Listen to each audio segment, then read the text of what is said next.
I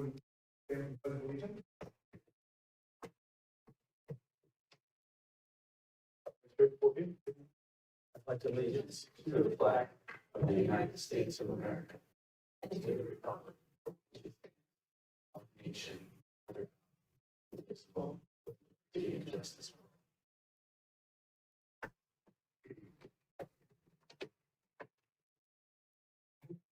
At this time, I will ask staff if there are any communications or announcements. Excuse me, Chair. Can we do a roll call? Oh, I will now call the regular meeting of the Vacaville Planning Commission to order by doing a roll call, please. Thank you. Chair Klein, Here. Vice Chair Fortney, Here. Commissioner Vargas, Here. Commissioner Lightfoot,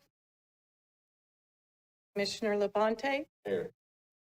Commissioner Rudine, Commissioner Wilkerson. Present. Chair, we have a quorum. Thank you. At this time, I'll ask staff if there are any communications or announcements for this evening's meeting.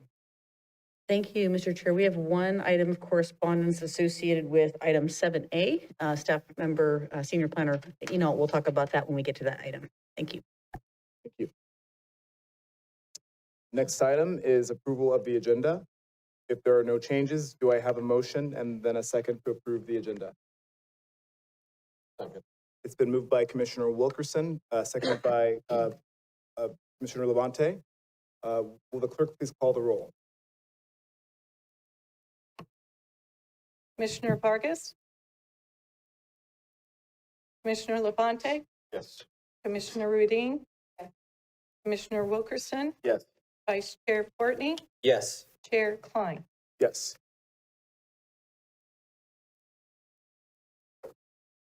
Thank you. This is the time to address the commission with issues that are not on the agenda that are within the commission's subject matter jurisdiction. Maximum 3 minutes per speaker or group spokesperson per government code. This portion of the agenda is available for the public to address the Plan Commission on any issue that is not on the agenda. There will be a limit of 3 minutes per speaker. At this time, I welcome anyone who wishes to address the commission regarding a topic or issue that is not on the agenda this evening to please approach the podium.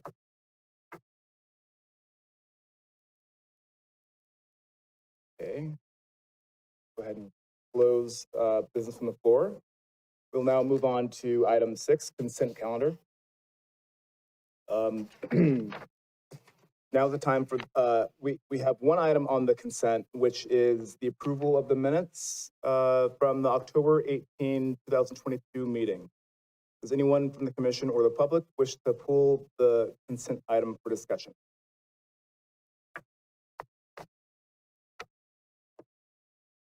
Okay.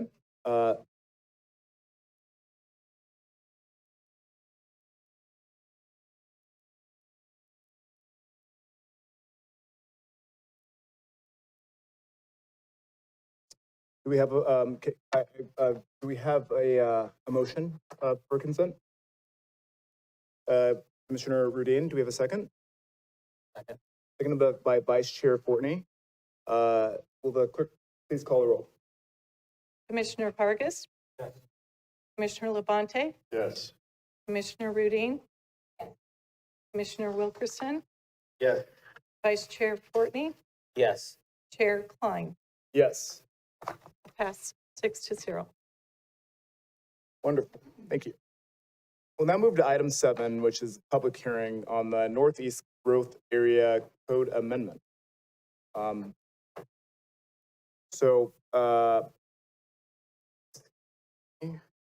right. So we'll first hear a presentation by staff, followed by commissioner questions, and then we will open it up for public comment. The presentation for this item will be presented by Senior Planner Albert Enon. May we please have the staff presentation? Good evening, Chair and members of the Planning Commission. The item before you tonight for public hearing is the Northeast Growth Area Code Amendment. And we've broken this down into 3 elements for the request. The first is to amend the zoning ordinance by adding a new Northeast Growth Area Overlay District under a new chapter, under 1409 and 191. This change also includes a request to revise existing chapters within our Land Use and Development Code to include references to this new overlay district chapter. And the third portion of this request includes an amendment to the city's zoning map for 10 properties in this Northeast Growth Area, and to add an overlay district to the zoning map indicating where the Northeast Growth Area is.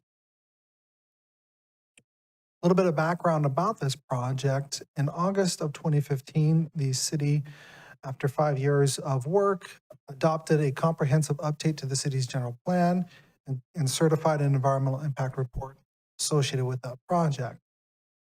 Subsequent efforts to implement those changes were done in January of 2020 when the city adopted comprehensive zone changes for the zoning map to make sure that it's consistent with the city's general plan.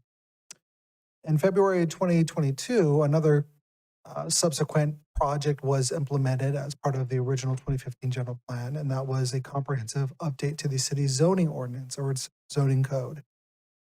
And then in May of 2022, changes were then made again to the city's zoning map that were corresponding to that comprehensive zoning code update from earlier this year. Where we are now in this process is in August of this year, staff presented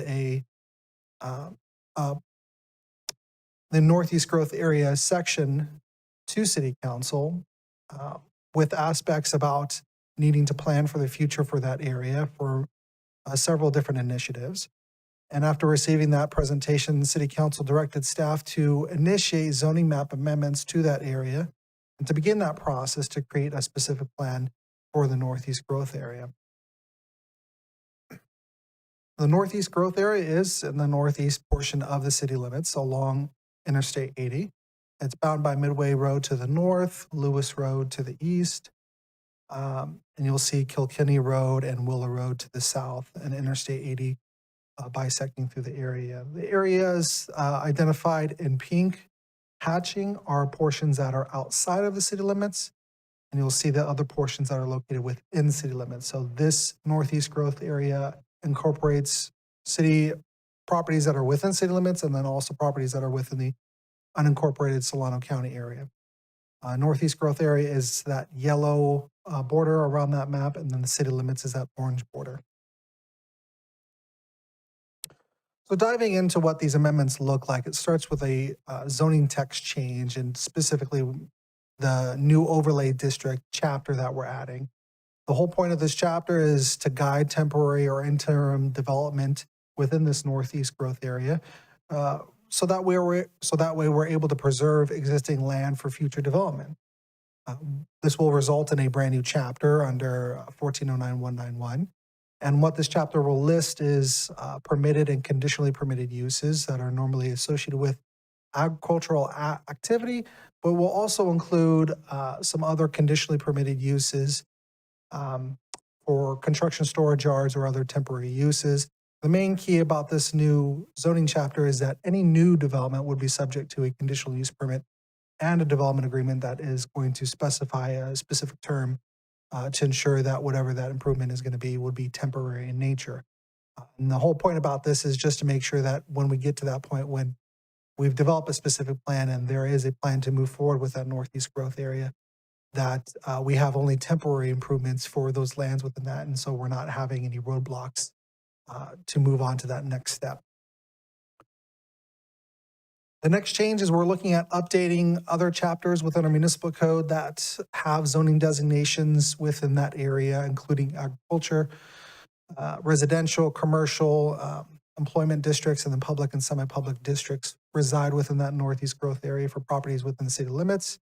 And so we're updating these chapters to just include a reference to this new overlay district chapter.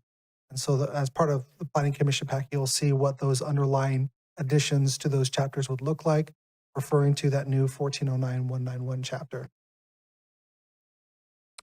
And lastly, we're looking at mapping changes to our zoning map. Now, this Northeast Growth Area within the yellow boundary that you saw earlier in the map is comprised of 72 parcels. Our general plan identifies it having 1,400 acres. There's 611 acres within our Vacaville city limits, And then there's 789 acres that are in the unincorporated Solano County. Well, there's 10 parcels that are within the 72 parcels. There's 10 parcels that are within the Vacaville city limits whose zoning designation is not consistent with our general plan. There might be an agricultural zoning district while the general plan identifies maybe residential park or technology park. And so our efforts are to change those zoning map designations so that we were ensuring compliance with state law, which says that your zoning map and your general plan must have designations that are consistent with one another. But then the other map change that we're adding is we're looking to add a overlay district boundary to the zoning map. So that way people do know when they're looking at where development can occur within the city, that there is a specific overlay boundary for the Northeast growth area that helps direct them to a new chapter. This is a map indicating exactly what properties within our city limits we have control over on the zoning. And you'll see what was also included with the staff report are the designations of what they were before, AG, for instance, being agriculture. And you'll see on the top portion of that map that one portion is going to Parks and Recreation, and another one's going to residential low density 5,000 square foot lots, and others are going to either technology park or general commercial, mainly because those are the designations that are identified in our general plan. So we're just trying to make sure that those mapping designations on our zoning map are the same that's identified in the general plan. That is something that is required under state law. Our assessment of the environmental impacts associated with this project is that it is within the overall evaluation of a couple of environmental impact reports. The first being the general plan update that had occurred in 2015, as well as an amendment that had been done to the transportation element that was certified in 2021. These amendments are to the code. It's not allowing any new land uses that would be permanent in nature. Any future development that would be within the Northeast growth area would be subject to a separate project-specific environmental analysis that would be done at the time when that project comes in. So it's a short conclusion for tonight. It's that these changes are consistent with City Council's direction that was given to staff back in August, complies with general plan policies that you'll identify as part of the findings for the staff report, and then also supports the city's biotechnology and advanced manufacturing initiative by making sure that we're guiding development within that Northeast growth area. So with that, we have a recommendation for the Planning Commission tonight. The commission is making a recommendation to City Council, and so those would be to reaffirm that 2015 and 2021 environmental impact reports that have been certified already, and then also to amend Title 14 of the Municipal Code or adding that new chapter for the revising of those other chapters, but also making changes to the mapping designations. We mentioned that there was one piece of correspondence that was received after publication of the staff report. It was by Mr. Brian Griggs with Weber Road Industrial LLC, and it was a reference to just generally showing support over guiding development within this area and addressing inconsistencies between our general plan and our zoning district. That concludes our presentation. We're here to answer any questions.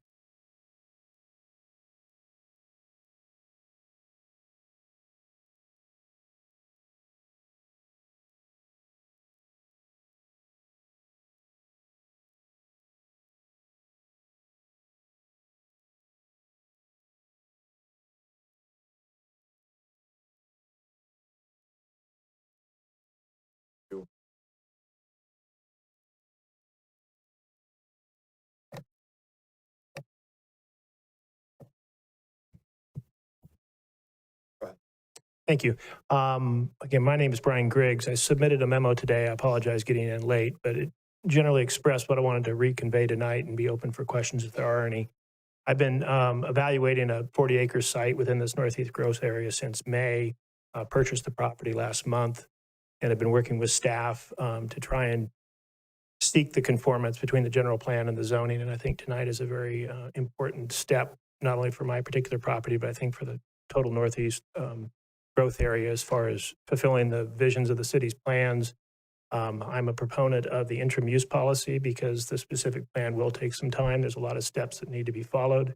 And for those of us that have property that could have an interim use that wouldn't stand in the way of the long-term vision of the city, and the general plan, I think, is a good compromise. And so I just urge you to evaluate the staff report, which I think was excellent, and recommend to the city council that they adopt the amendments to the ordinance. Thank you for that feedback. No problem. Any questions? Thank you. Well, thank you. We'll take your comments under consideration and You can call me back up if you want. yeah. Okay. I don't. I think you have 3 minutes now. It's I'm done. okay. Thank you. Were there other comments? We'll go ahead and close public comment. Oh, excuse me. Sorry. I did not see. I would invite others to please go ahead and come up to the mic, please. Good evening. My name is Michael Geller. I live on Kilkenny Road. And I raised this issue in 2015. I wasn't notified of any change. And it's not like we wouldn't be affected. We're right directly across the street where you're changing from agricultural to business park and agricultural to a high density residential. And I wonder, the other thing on your map you're showing is PF, which is some kind of public facilities.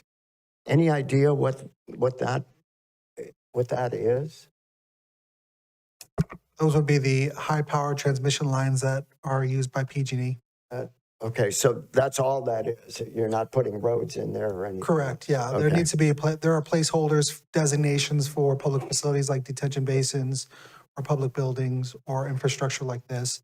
That's a default density or the default designation that's applied to infrastructure like that. Okay. Second question is, the change from agricultural to residential, right, essentially underneath the power lines. Why would you recommend something like that? And thank you for the question. And Albert, you don't have to answer right now, but we'll definitely Okay. take every question under. If you have other questions, Okay. you can certainly submit them. If I see a writing there, I'm happy to take them. Okay, just one comment. I do think you should notify the people in the county that are affected by your decisions. And I raised this in 2015 as well, when Fred was here. Thank you. Gotcha. Sorry, I didn't mean to interrupt you. If you and I'm happy to take your comments as well. Your written question that you might have for our staff. Does you have a writing there, or anything you'd like us to have, or? No, I haven't written anything up. Okay. If that's what you mean. No, Yeah. I'm just asking questions as a neighbor who's affected by the decisions you make. Okay? Thank you. A point of clarification, we did notify all properties within the Northeast growth area, within city limits and outside of city limits too. Thank you. And I just want to encourage, you can ask us a question. I just, we're trying to build the record now, and our staff is happy to follow up with questions that are asked through the chair, though. So we just asked to direct all comments to staff, and we want to discourage sort of direct feedback, or not direct feedback. We definitely want direct feedback, but I just want to encourage everyone, if you want to make a record, that you need to submit your comments through me, so that we can make sure that your records and your comments are reflected in the work product that makes the city. So this is to your benefit. Just if you have anything written down, or if you have actual comments that you want staff to address in the next phase of the hearing, definitely encourage you to give any other questions you have through public comment, and Albert will answer them after public comment. With that, are there any other public comments, ma'am, please? I invite you to come up to the podium. Ma'am, will you please come to the podium, because we just need to be able to hear. Sorry, we have an audience at home, so we want everyone to participate, inclusive. No, I just curious. We live on Willow Road. There's like the next to the I'm left. sorry, ma'am. We live on Willow Road. Ma'am, will you please state your name for us, please? Carol Gilbert, and I live Okay. on Willow Road. Okay. And there, I've heard, not rumors, but talk about them possibly pushing Orange Drive from the Hideaway Motel through Weber. Is this something in the plan to push Orange Drive through over to Weber Road because of these? So the question is to extend Orange Drive through Yeah. Weber Road. Have there been any talk about this? Have they considered that? Yes. The extension? Okay, Because it would affect the back of our property and one of our neighbors, well, three of us, four of us here. It would affect our property to have an Orange Drive going through the back. okay. So I'm wondering, is there a plan to bury the SID canal and put Orange Drive along the freeway to get from, to Weber Road where the new development is going to be? Mhm. So I don't know if anybody has a plan to do this. Okay. So it sounds like the question is if there's a plan to extend from Orange to Weber Road. Is that something that we have an answer like right now, or did you want to take it later in the meeting? What's your preference, Albert? I defer to the chair. If the chair would prefer an answer right now, we could give one. I'm just, if it's a quick, if we have an easy answer for her, then. Okay, because I don't want to cut into your time. Oh, no, 'cause that's this fine. is your 3 minutes, not ours, Oh, so. okay. Were there other questions that you wanted to? Well, the only other question is, it looks like our property, the last two on Willow, are zone business property or business park. Should I be concerned? I mean, are they going to change the residential on Willow Road On to Wil- business park? The map shows business park. Yeah. Oh, okay. But I mean, you are not going to develop along Willow Road, are you? You're in the unincorporated area, correct? I'm in the city. There's four of us in the city. And then the rest is county. I can show you on the big map. Okay. I'm just So curious. we're trying to capture it. Albert, do you think we've captured it enough? It's okay. So I think we have enough. We're going to try to address each of your points. It looks Okay. like Albert caught that. Thank you very much for your comments. Yeah, Um, just, we would like to know, like I said, what the plans are for Orange Drive, and are they planning on developing where we live, I guess? Absolutely We just understood. moved here and we like it. We don't want to leave. Thank you, ma'am. So thank you. Thank you very much for your feedback. Are there other members of the public that would like to, please, ma'am, step forward?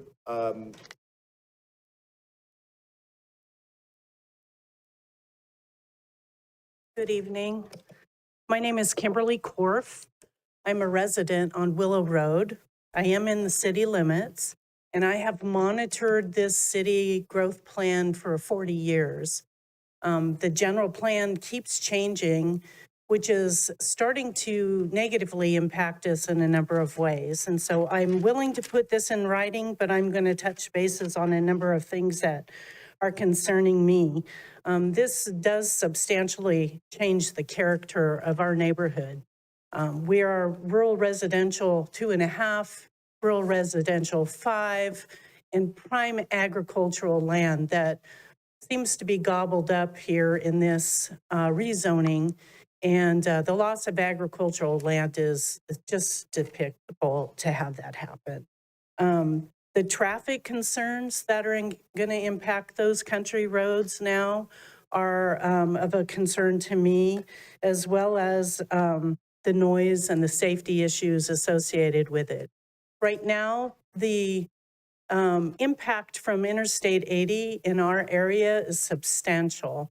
On a daily basis, between 2 and 5, you can come out there and you can witness cars traveling on our 35-mile-an-hour road, doing somewhat 65 to 85 to get around that bottleneck there at Interstate 80, where it truncates Leisure Town Road down to a 3-lane. So the impacts are going to be great. This is going to downzone our property values, and it's, again, very frustrating. And we planned carefully. We built our home ourselves. We built facilities for our animals to be. We plan to retire here, and I am one of the 10 that he referenced that are going to be impacted by this. Our property has been changed, the zoning, from rural residential 2.5 to business park without our knowledge. I verified with Solano County, the tax assessor's office, and they confirmed it has been changed. So that impacts us even further in the fact that we are now limited as to how we can improve our property. That will impact also several of my neighbors. So I'm hoping that you will consider not voting on this until further follow-up can be done on it.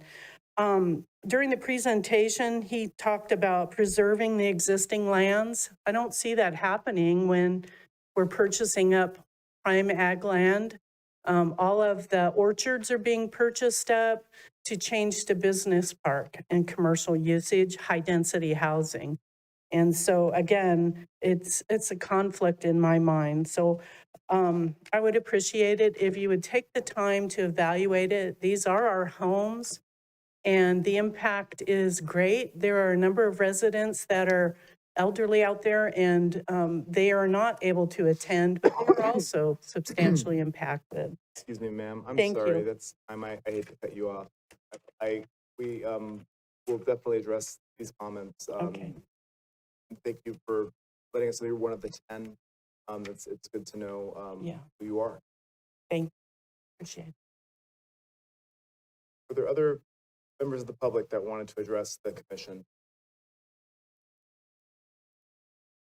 Okay, with that, we'll go ahead and close public comment, and we will reserve the discussion to the commission members individually. I'm happy to start with this side to my right, or we can start to the left. Okay. So start with Mr. Wilkerson. Hold on, before Can- we go ahead. jump in there, Oh, at sure. least maybe get their questions answered. from Yes. Staff, because it might be done. Thank you, Vice Chair Forney. That's an excellent suggestion. Are you, and I actually wanted to kind of give you are you ready to answer those questions now? Or do you want to, what's your preference? Yeah, we have answers. Okay, very good. So going from the top, the first question that was asked is why should we change from ag to residential high density on the map that's shown up on the screen when it's next to the power lines? That's a great question. So the reason why we're changing this is just to be consistent with the general plan. Back in 2015, the general plan was adopted with an assortment of land uses for properties within and outside of Vacaville city limits. But these are placeholder land uses that identify how development could potentially work. Doesn't solidify or grant vested entitlements for people to develop based off of these designations. Property owners would still have to develop a plan on how this land could be developed in greater detail, location of roads, how buildings are going to be laid out. This particular project is not proposing to allow that type of activity. We're saying Albert, that, I'm sorry to interrupt you, excuse me. I hate to, which question are you answering? And if you could just let us know which specific ones as you answer the questions, that'd be, excuse me, sir, that'd be helpful to us. the question was, why should we change the agricultural property residential high density when it's next to the power lines? So the short answer is that we're making it consistent with the general plan. And just to expand on the answer a bit, the general plan was established by the city council when it was approved in 2015.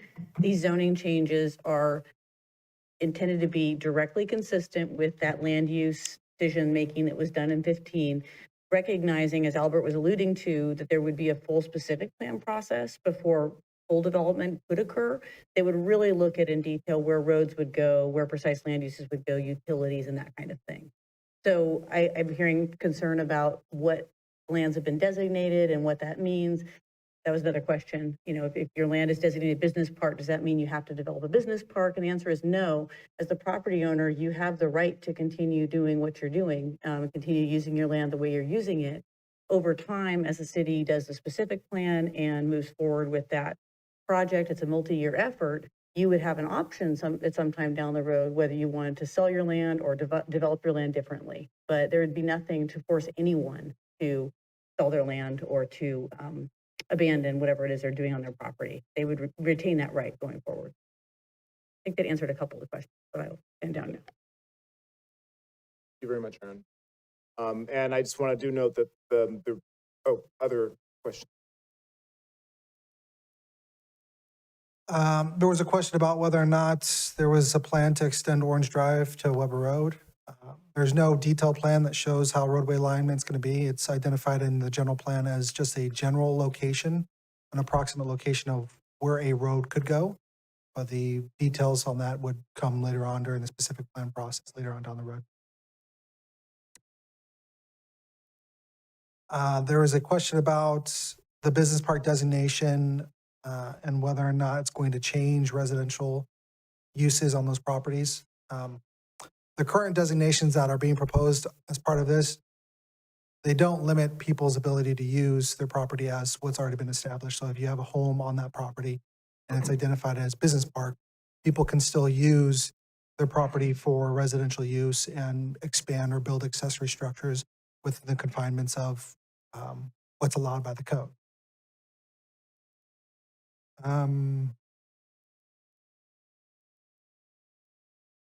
There was a question about how this overall amendment would preserve existing land within this area. So properties that are identified as agriculture don't take away their agricultural use. Just because we're changing it to business park, they can continue to use it as agricultural purposes for growing crops or different things like that. In the event that a specific plan is developed and shows how development would occur within this area, that initial evaluation would determine what happens with the removal of agricultural property and would provide mitigation or ways to offset impacts associated with removing agricultural lands. But this proposal is not proposing to get rid of agricultural uses. Yeah, and I just want to make sure you said a specific plan, but you don't mean like, the proper noun specific plan. You mean like plans for a specific development, a particular project, correct? Or are we talking about the specific plan? Thank you, Mr. Chair. Senior Planner Enold is referencing the Northeast Growth Area Specific Plan. Council gave direction to staff on August 23rd to begin preparations to embark on that. So that is a capital S, capital P specific plan that would look at the entire 1,400 acre Northeast Growth Area, would take a much closer look at the general plan land use designations, circulation, and probably most notably, how the area could be served by sewer and water. At present, sewer is about 3 miles south of the Northeast Growth Area. So right now, the rural things that are happening there are great because they don't require utilities, but the plan would also study those infrastructure needs. Wonderful. So I just wanted, because I know earlier we had mentioned that, like, for example, the extension of any road extension is not a specific project right now. There's no specific plan for something like that at this current stage. For example, right? Correct. There's no specific plan at this stage. Okay. With that, I believe we've answered the questions that were raised in public comment. I see Commissioner Wilkerson's light is lit. Yes, thank you, Chair Klein. Thank you, staff, for the presentation. Very detailed, very thorough. Thank you, homeowners, for coming out and speaking to us. I drove this area. Well, I know the area because I drive it a lot. I drove this area specifically today. This one's a tough one for me because private property rights to me are the most sacred thing that we have going right now. And so we have property owners telling us, you can still do what you want to do on your land, but things around you may change. And so they're expressing to us how that could directly impact their value for the better or for the worse. And so I don't know if anyone has actually driven out there. It's a unique area.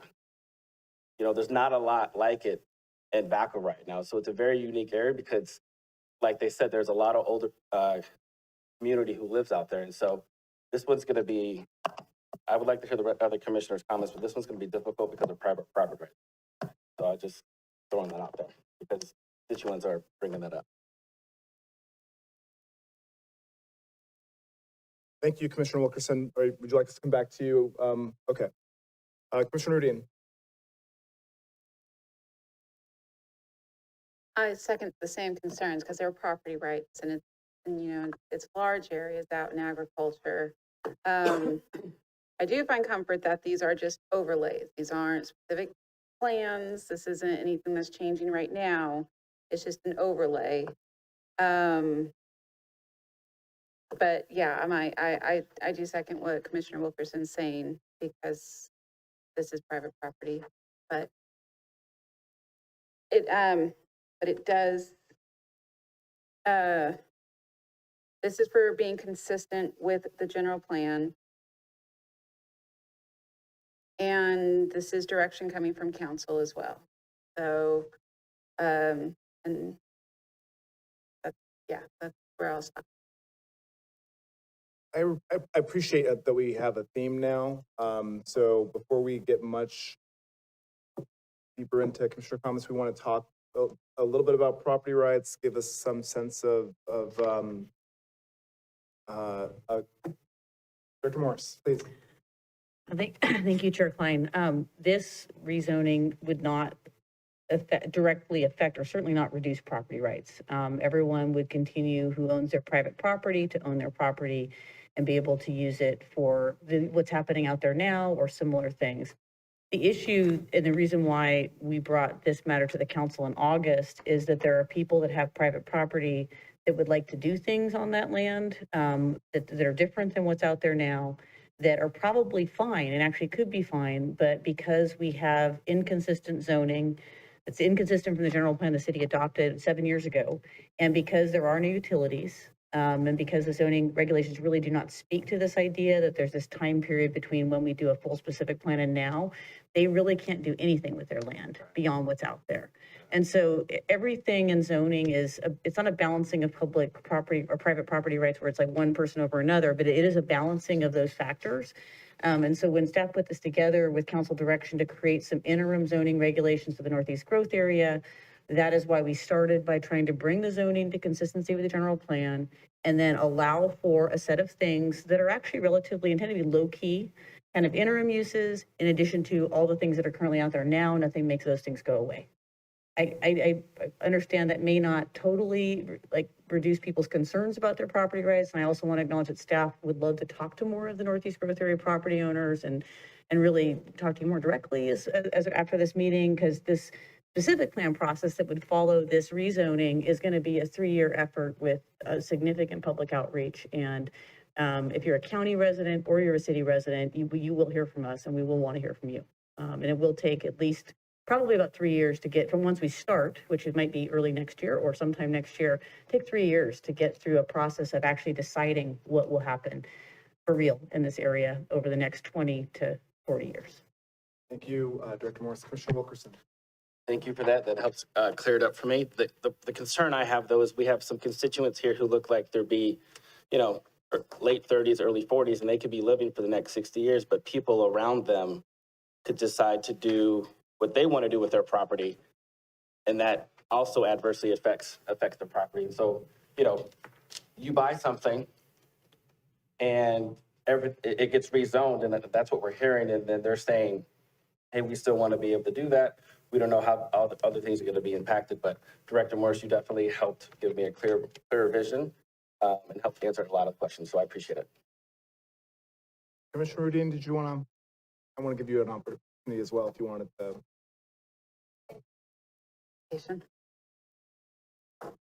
That's good. Okay.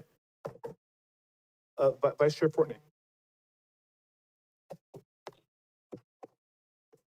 Yeah, that cleared things up, and I think if we're getting into the personal property rights, we have applicants or landowners out there that are looking forward to actually doing something in the business park, so therefore their private property rights. And we're cleaning some things up, and correct me if I'm wrong with the chapter allowing some uses out there, like Mr. Griggs is wanting to do stuff on his property in an interim until we get there again, private property rights, but he's unable to until we adopt this chapter and update that, correct?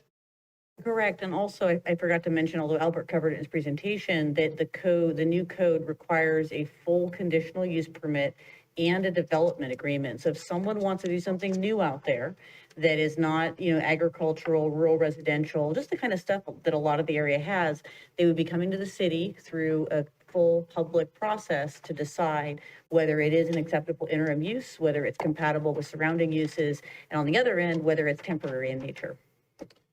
Aaron, sorry to interrupt, but I just think it warrants, one thing that sounds like there's a lot of confusion about, where we're at in the process of, like, from specific development plan item to, from where we're starting at here.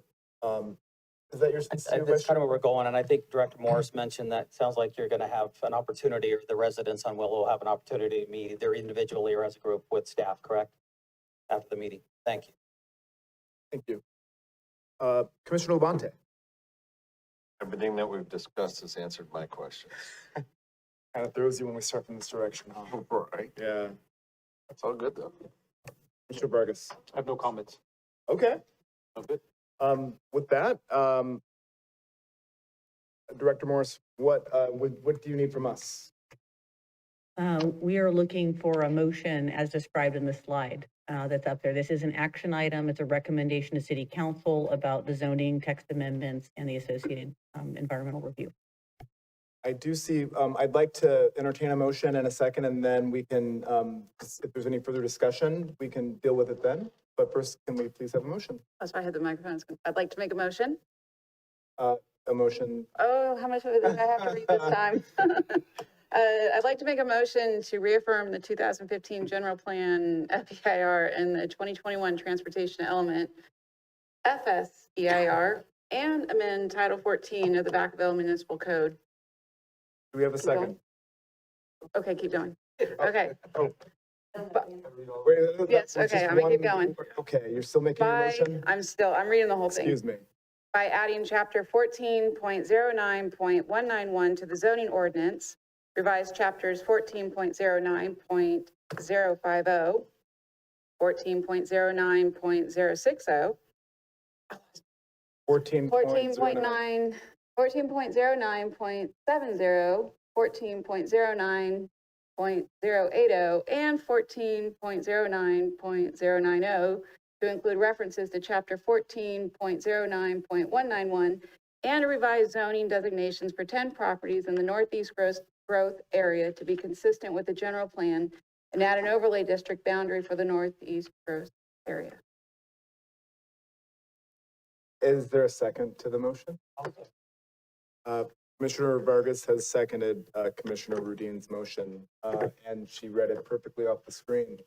And one question, point of discussion. So with revising chapters 14.09, and then we have 50, 60, 70, 80, 90, we're adding 0.191. I'm just kind of summarizing the motion here.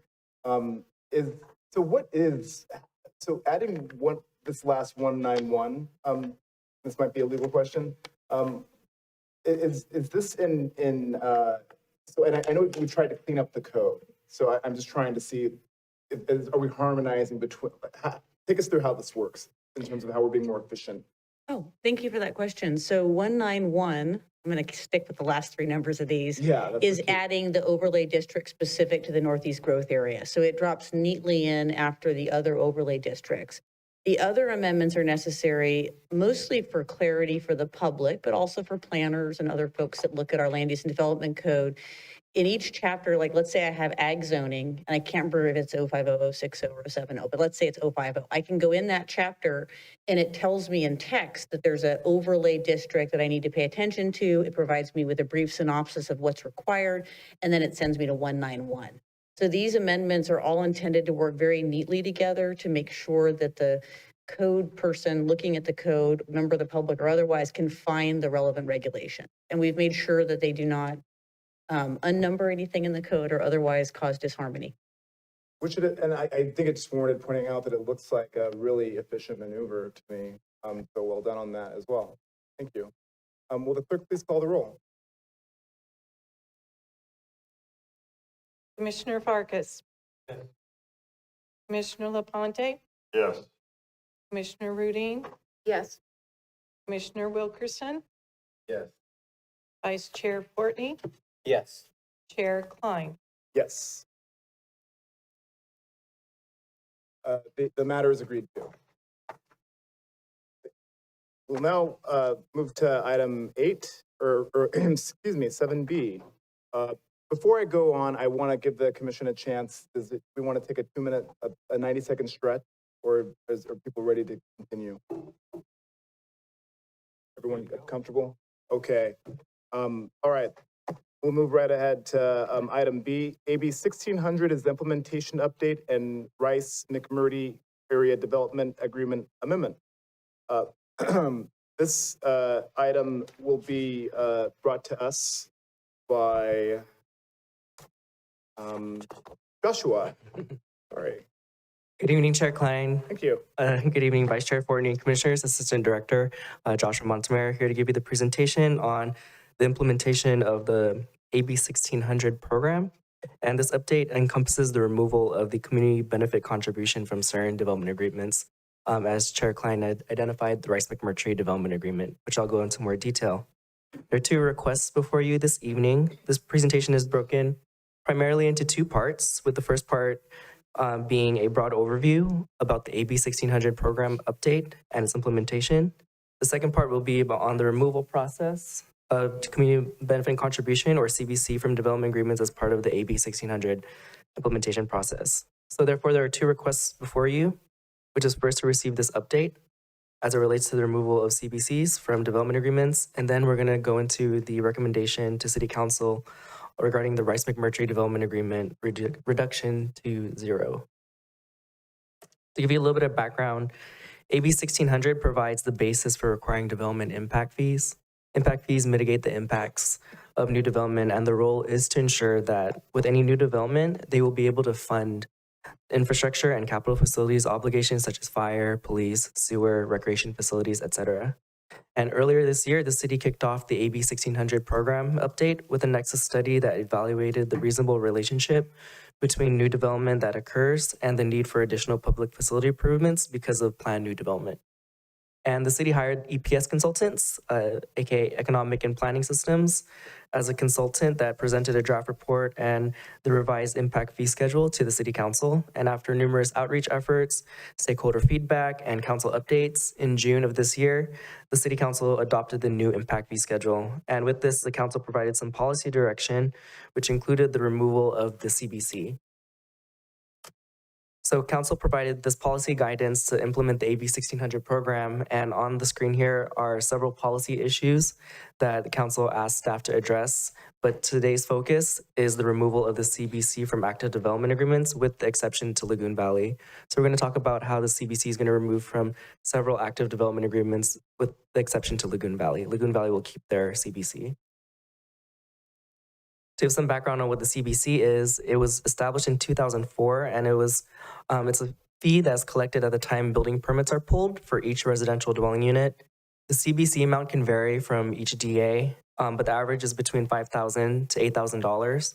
Again, this is per unit, and since 2006, approximately $22 million has been collected in community benefit contributions. And this is not a fee that was factored into the AB 1600 program at the time. Our original AB 1600 program was adopted in '92. Correct me if I'm wrong, Dr. Morris, but that seems accurate. And in 2004, this is when the CBC was established. So the CBC was created to accommodate growth by funding city capital improvements, and the city council considered a community-wide benefit contribution as part of that fee establishment for certain development agreements. Now that we are implementing this phase of the AB 1600 program update, staff is in the process of removing the CBC per council's direction from active development agreements. And just to note, DAs have a term of 10 years. So whenever they were first established, they typically have a 10-year lifespan. So we have this policy issue of removing CBCs from our development agreements. And back in September earlier this year, staff provided the City Council with an informational update on the implementation of how CBCs are to be removed. And with the city attorney's guidance, staff determined that there are two pathways to its removal. One is much more straightforward, which is the first one listed on the screen, where it just requires an administrative amendment because within these development agreements, they factor in the fact that you can reduce the CBC down to 0. The second process is a little bit more lengthier. It's a statutory amendment process that doesn't, that will require actually going to a public hearing before the Planning Commission and then 2 readings before City Council to adopt an ordinance. That's why we're here this evening to talk about number 2, how that can be implemented. Again, the implementation of the CBC removal is direction given by council, given that the new development impact fee schedule was adopted on June 28th, 2022 this year. And staff has already notified the parties of whose development agreements will be amended to remove the CBC requirement. Again, the development agreements, except for Lagoon Valley. So on the screen now, you have the 5 development agreements in question. To the left, we have those that can be straightforwardly administratively amended, again, which requires no public hearing and can be done at staff level with director level review. This includes Foxborough Knoll at Vanden Meadows, Roberts Ranch, the farm at Alamo Creek, and the villages at Vanden Meadows. But then the more lengthier one, which is the subject of tonight's discussion, is the Rice McMurtry area, which encompasses Reynolds Ranch, aka Cheyenne, Knoll Creek, and Rogers Ranch. So those are 3 separate subdivisions, and they fall under this statutory amendment process, again, which requires Planning Commission review and 2 readings before City Council. And these are the government code sections which govern a statutory amendment. And for tonight's meeting, the Planning Commission is requested to conduct a public hearing on the Rice McMurtry Development Agreement Amendment to reduce the CBC requirement to 0 and then forward that recommendation. This is the Rice McMurtry area. The agreement captures the subdivisions towards the north end of town in the areas referred to in the development agreement as Reynolds Ranch, Rogers Ranch, and Knoll Creek. Again, Reynolds Ranch is now known as Cheyenne. And the Rice McMurtry area development agreement is one of the city's older DAs because it was originally established in 2004, but then it was amended and restated in 2014. So that reset the clock for another 10 years. So this agreement would be expiring in 2024. And because this is an older DA, the subject area has been mostly built out with the exception of 3 parcels, which are all exclusively located in Cheyenne, shown here, highlighted in yellow. On the screen, these are the parcels that can technically still be developed with a single-family home. And the original developer was D.R. Horton, but they are no longer the owners of these vacant lands. Each land is now separately owned by separate owners. And staff has made attempts to contact the current property owners of these subject parcels, as listed on the county records. But however, we've received no response to date. But just to give you some background on Cheyenne, again, the subdivision is mostly built out with over 200 homes. And the initial single-family dwellings that were issued was between 2006 to 2007, picked up again after the recession in 2015, with the last non-custom home being issued in 2019. So within Cheyenne, the CBC revenue was approximately 1.68 million. And again, since the last issued permit was from 2019, that was the last time we collected CBCs at that subdivision. The request again this evening is to amend the Rice McMurtry DA to reduce the CBC amount to 0. This falls under Section 5.U of the original agreement. This action to reduce the CBC amount to 0 implements Council's policy direction to remove CBCs from all active development agreements. There are no other amendment requests, therefore all provisions of the DA would remain in effect through the end of the term for Rice McMurtry through 2024. So to conclude this, Planning Commission received an overview of AB 1600, and this funneled into our discussion regarding the removal of the CBCs. And because Rice McMurtry requires a statutory amendment process, the Planning Commission is being asked to hold a public hearing this evening and then forward a recommendation to Council to approve the amendment to remove the CBC. After tonight, the next step is to complete Council's policy direction by presenting the draft amendments to City Council after the city has made successful contact with the current owners, as discussed earlier. So the recommendation is by simple motion to recommend City Council approve an amendment to the Rice McMurtry area development agreement to reduce the CBC amount down to 0. And that concludes my presentation. I'm happy to receive any of your comments or questions. Thank you very much, Josh. A great presentation. I'll just scan for commissioner questions before we go to public. Okay. I'll open public comment, now's the time to receive any comment from the public for 3 minutes. Okay, go ahead and close public comment. And open it up to commissioner comment, starting with Commissioner Wilkerson. You want to scan? Good, good. Okay. We'll go ahead and close commission comment, and I will entertain a motion, a second, and then any last minute discussion item. We have a motion? A motion. We have a motion and a second. Do we need to state the motion? State the motion. Yes, please. All right.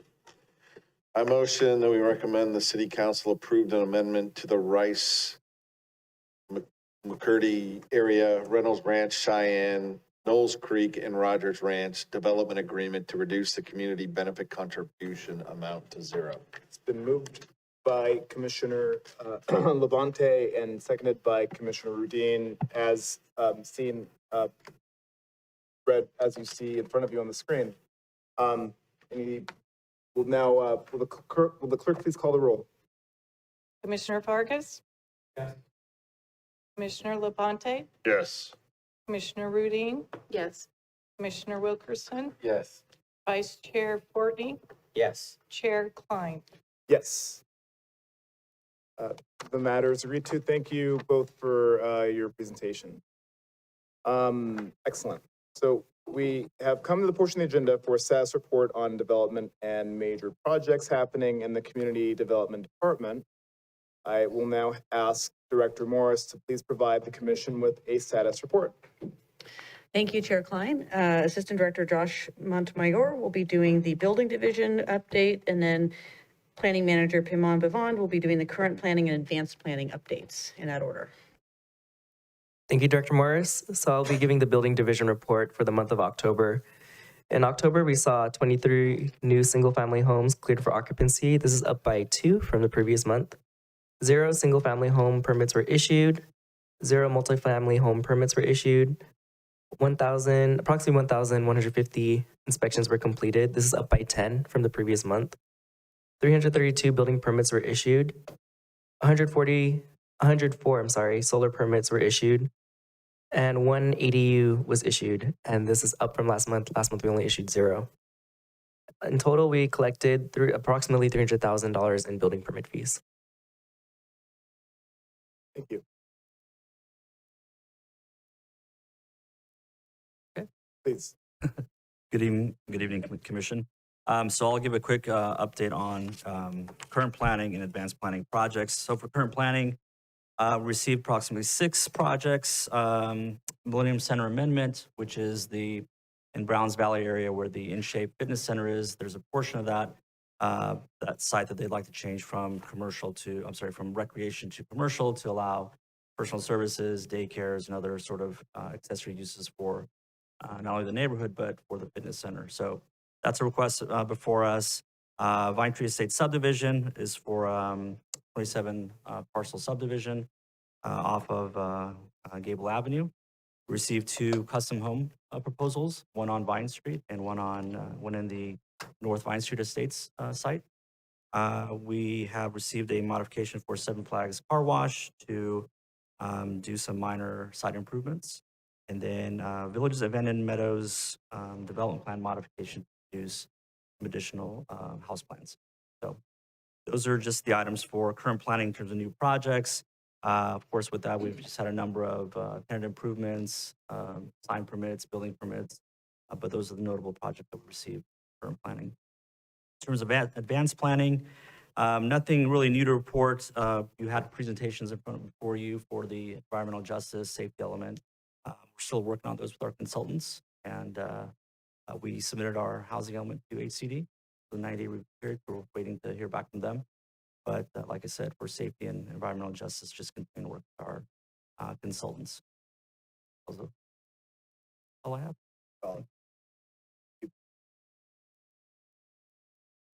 Dr. Morris. Moving on to item 9, the director's report, city council actions related to planning commission items. On October 25th, The council considered two development projects. The first one was the Green Tree project, which this commission recommended approval of. At the day before, the developer asked the council to consider additional park fee credits. So the council ultimately expressed support for the project and support for the additional park fee credits. So now the project is going back to council very soon to hopefully get its final action and then move forward. And then the other development project the council considered is the North Village Area Plan 2. And that project did not get an action from the council beyond a continuance to look at a large handful of different issues. And since then, staff has been working with the developer on what we can do to respond to the requests and concerns with the goal of getting that project back to the council in December. And then, let's see, November 15th, that was October 25th. November 15th, looking ahead with the one meeting we have in November at council, the council will be again considering Southtown Apartments, perhaps for final action. The second item they'll be considering is the triennial building and fire code updates. Both the chief building official and our fire marshal have put together 60 pages of code updates for the council's viewing pleasure. This is something the city has to do every 3 years. If we want to have local amendments, we have to put them together. And then the Northeast Growth Area zoning map and text amendments will be going to council as well. And then lastly, we have one meeting in December and one meeting only, and that's again where the North Village Area Plan 2 is slated. And then on that same date, the council will change over. So we'll do that first, and then the council will change over. And did you think Green Tree was going Oh, Green Tree is scheduled to go back on November 15th. Yeah, we're trying to not have too many of them stacking up on a single night, if possible. So we're on it. It's not going to be staff that slows that one down. And then tentative schedule of future planning commission items. We're at this point positioned to bring you Transwestern as promised on December 6th. It's a really important project for the city, and we're keeping it on its 100-day program. And it's challenging, but it's also exciting. And then we still intend to have Payless Towing and the Centurion Christian Classical School here for their use permits, and then also the 2023 meeting calendar. So we're going to finish the year with a relatively full agenda. Do you have a sense of the housing methodology committee, subcommittee, next, when will they next have work before us for update or info? That's a great question. Now that we've had the housing element off in the hands of the state, they get it for 90 days, and we hopefully will get it back within the 90 days. That doesn't always happen, but that's the plan. So once we get it back, they will tell us if we have to change things, and that might be a great time to invoke the subcommittee on the housing element, or just bring it back to planning commission. But we'll know more about the work that needs to be done to our housing element once we hear from the state, which will be in January. Is there, and I hate to put you on the spot, so you can just say no, but is there any sense of an ability to share the application with the methodology commission, if the committee, if they want to go through and understand the nuts and bolts of what that looks like for Vacaville? I mean, I don't know if the commissioners have seen the application or if they have any interest in understanding that process more. As a point of clarification, are you asking about the methodology for dividing up the arena in our county? Because that was actually done about 1.5 years ago. Or are you asking about what went into the city's housing element? Sorry, I didn't mean to conflate. I'm talking about the application that was submitted to HPD, the subcommittee to see that. Oh, we actually submitted the housing element verbatim that we showed the council. It's the same document. There's no separate application. We give the state the document that we've taken to both planning commission and council, literally as a published document, and it's on our website. There's nothing extra there. Okay. Yeah. So the subcommittee's on top of it. Yes. Okay, great. Thank you for that update. Now is the time for commissioner comments. This is the portion of the agenda for commissioners to inform each other of items of potential interest for other commissioners, or things like interagency meetings, or offer announcements as appropriate. So I'll start with Commissioner Wilkerson. I had a good time on Saturday at the Play for All Park. It was nice to see some of you out there outside in the sun as opposed to in this room. As I was talking with constituents though, and I did call Albert and maybe someone has the question for me. and speaking with some of them, some of their children are in wheelchairs. And so we got into conversation regarding new development in town, and they actually weren't able to buy a new development home that they wanted because the developer would not put in a ramp. And so they had to do the step going in. And so it was going to cost them, after closing, $10,000 to take out the concrete and then $10,000 to put it in. So a total of $20,000 out of their pocket when their daughter's already in a wheelchair, right? And so wheelchairs are expensive, as you know, ADA, and you have a child, the cost of those things start adding up. So I'm wondering, do we have anything on the file now in terms of ADA with new development? We can't do anything about the past, but new development that's coming into town to say we talk a lot about equity. We talk a lot about making things fair for everyone, but this is a big part of the population that sometimes we talk about affordable housing, but what about ADA housing and allowing and helping families out? Because they also have issues with bathrooms and showers, and there's no component, I don't think, for them. And so they're going in to purchase a new home, which we've all heard about how expensive they are and the biggest purchase of their life, but then they can't get a developer to work with them on simple things like putting a concrete ramp in or putting handles on the shower or those types of issues. And so I reached out to Albert, Planner Enoch, and I didn't get an answer back, but I do think that is something, a conversation should be had. I just don't understand in 2022 how we don't have anything on the books yet regarding that. Thank you, and I just want to give Director Moore, if you'd like me to give Director Morse a chance. Sure. Commissioner Wilkerson now, or what's your preference? If anyone's got the answer, let's go. Okay. I'm just curious. Director Morris? I'm going to make this brief because I don't want to get outside of my area of expertise or experience. However, it's been my understanding that the state of California has not imposed accessibility requirements on private residences, and I don't believe that's in the code update either. I do know, and I'm going to use the P word, that there are some progressive cities out there that have focused on just initially the concept of visitability, that they have actually through local ordinance required that a certain percentage of units be accessible for folks in wheelchairs so that they can visit people in their homes. And the cities that have done that, it's been more of a percentage of new development, not like all, which is an issue for another day, perhaps, Commissioner Wilkerson. But at this point, the city does not have any requirements for private developers to make private residents accessible.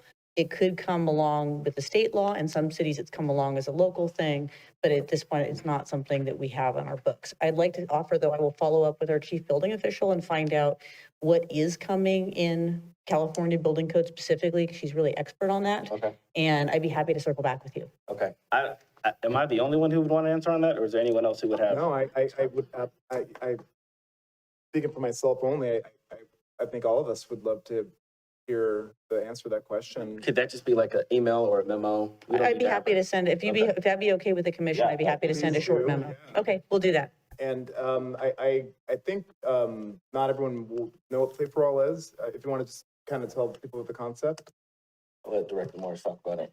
And one last thing to add there, because I think there is something in our Parks Commission. Our Parks Commission has adopted a policy to this effect, right? I mean, Vacaville is on the ahead of other. Yeah, the cutting edge, sure. Okay, Yeah. gotcha. Yep, Play for All Park, I can't really do it justice, but I will try, was an effort spearheaded by a local engineer, Tom Filippi, and a board to create an all accessible park that's truly accessible to children of all abilities. It's modeled after a park in Round Rock, Texas. So it truly is one of the very few parks of its kind in our country and probably the world. And they had it was a grand opening, but then the park had to close because they're still working on finishing some restrooms and some picnic structures so they can fully open. But it's a really unique park. If you're a child on wheels, you can roll into any part of the park and you can be on a swing set and you can get on a spinny device like the other kids and spin around. And I saw quite a few of city people out there on Saturday. It's quite something. And it's going to be dedicated to the city of Vacaville. It's a private park that's being finished with mostly private funds and it will become a public park. Who owned the land previously? Mr. Filippi mentioned that someone donated it who had owned it before. It was a park, but I don't remember the name. He cited them at the opening. Okay. And then quickly on that topic, it was refreshing to hear as I was talking with this father and we were in conversation, And then his wife asked him, hey, where's Grace? And this was the first time he said, I know she's safe. I don't have to worry about it. And so that hit me, right? Because as a parent, sometimes you go to a park, you allow your kid to play. Well, he's got to worry about so many other things that we got to worry about. Is she trying to climb out of her wheelchair? Is she trying to do all these things? He was like, John, I don't have to worry about it right now. And I was like, he was like, this is the first time in 5+ years they wouldn't have to do it. And the ground is smooth, right? So she can roll and do all the things. It's an unbelievable, great job, Vacaville. That is a great job, Vacaville. Great job, everyone who chipped in on that. Jason was out there too. Great job for coming out and supporting that. I mean, that is fantastic. And go by and take a look at it. That's all I got. I'd like to thank Councilman Roberts as the Jason that he's referring. Thank you for being with us tonight, Robert. Commissioner Rudin. Not quite sure how to follow up with that one. I'm really, I go first now. I'm really sad that I wasn't able to attend that. I don't really have any comments, but good job, Josh, on your first presentation to planning. Threw me for a loop there, Josh. I wasn't used to seeing you at the table. I know. I owe you some love jelly beans here. Vice Chair Fortney. I'm good, thank you. Okay. I'm good. Let's see, Joshua, great job today. City staff, thank you very much for the information. Held meeting, Halloween stroll was excellent. Halloween, Sunday, great, Dia de los Muertos celebration brought in park. And my Sac State Hornets are undefeated, Stingers up. Singers up. Hey, was that your son? So that was your son? Yeah, that's sitting back there. He couldn't make the whole meeting. Yeah, tried he to does a good be job. quicker. Yeah, I don't know if my kid probably didn't make it. What's your son's name? Nicholas. Nicholas? Yeah. Okay. Oh, I don't know if Nicholas is still watching, but thanks for making it out. And I know Carolyn Ryan, my daughter's probably still up watching for sure. She's the future planner. No, she's watching this. Yeah. I do want to, one comment, I'd like to disclose. So I had the pleasure of meeting Tom Fleavy for the first time a couple weeks ago or so to disclose that interest that I also got for the park. I was unaware of where it even was, but like the special man that he must be to have done something like that, and the connection, his personal family. It's a very inspirational story. Very, very, just a wonderful man. I enjoyed meeting Tom and learning about